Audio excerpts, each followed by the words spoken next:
Ukraine যুদ্ধ বন্ধে 4টি শর্ত দিয়েছেন রাশিয়ার প্রেসিডেন্ট ভ্লাদিমির পুতিন।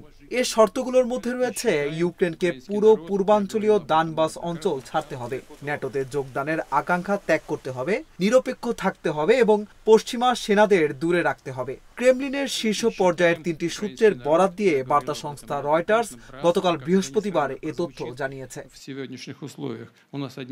সূত্রগুলো জানায় পুতিন তার আগের শর্ত থেকে কিছুটা ছাড় দিয়েছেন।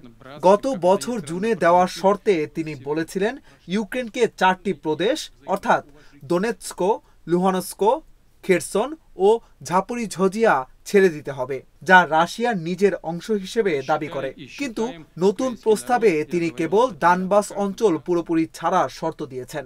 এর বিনিময়ে খেরসন ও ঝাপরিঝিয়ায় যুদ্ধ বন্ধ করে দেওয়া হবে।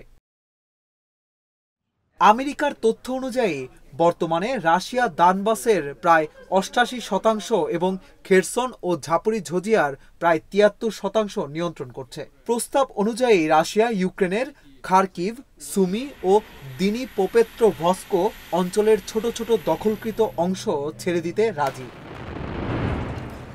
তবে পুতিন ইউক্রেনের ন্যাটোতে অন্তর্ভুক্তি ইস্যুতে তার আগের অবস্থানেই অনড় রয়েছেন। তিনি চান ইউক্রেন ন্যাটোতে যোগদানের পরিকল্পনা বাতিল করুক এবং ন্যাটোর পক্ষ থেকে আইনগতভাবে প্রতিশ্রুতি দেওয়া হোক যে এই জোট আর পূর্ব দিকে সম্প্রসারিত হবে না। পাশাপাশি ইউক্রেনের সেনাবাহিনীর ওপর সীমাবদ্ধতা আরোপ করতে হবে এবং কোনো পশ্চিমা সেনা যেন ইউক্রেনের মাটিতে শান্তিরক্ষী বাহিনী হিসেবেও মোতায়েন না হয়।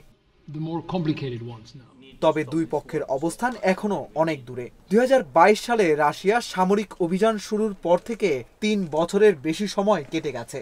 তারও আগে 2014 সালে ক্রিমিয়া দখলের পর থেকেই পূর্ব ইউক্রেনে রুশ সমর্থিত বিচ্ছিন্নতাবাদীদের সঙ্গে ইউক্রেনীয় বাহিনীর লড়াই চলছিল। ইউক্রেনের পররাষ্ট্র মন্ত্রণালয় এ বিষয়ে কোনো মন্তব্য করেনি। প্রেসিডেন্ট ভলোদিমির জেলেনস্কি বারবার বলেছেন আন্তর্জাতিকভাবে স্বীকৃত ইউক্রেনীয় ভূখণ্ড থেকে সেনা প্রত্যাহার কোনো অবস্থাতেই গ্রহণযোগ্য নয়। দানবাস অঞ্চলকে তিনি রাশিয়ার অগ্রযাত্রা ঠেকানোর দুর্গ হিসেবে আখ্যা দিয়েছেন।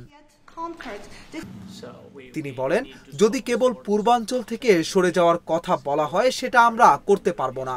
এটা আমাদের দেশে টিকে থাকার প্রশ্ন। সেখানে আমাদের সবচেয়ে শক্তিশালী প্রতিরক্ষা ব্যবস্থা রয়েছে। ইউক্রেনের সংবিধানেই ন্যাটোতে যোগদানকে কৌশলগত লক্ষ্য হিসেবে উল্লেখ করা হয়েছে, যা দেশটির সবচেয়ে নির্ভরযোগ্য নিরাপত্তার নিশ্চয়তা বলে মনে করে কিয়েভ। জেলেনস্কির বক্তব্য, ন্যাটোর সদস্যপদ নির্ধারণের ক্ষমতা রাশিয়ার নেই।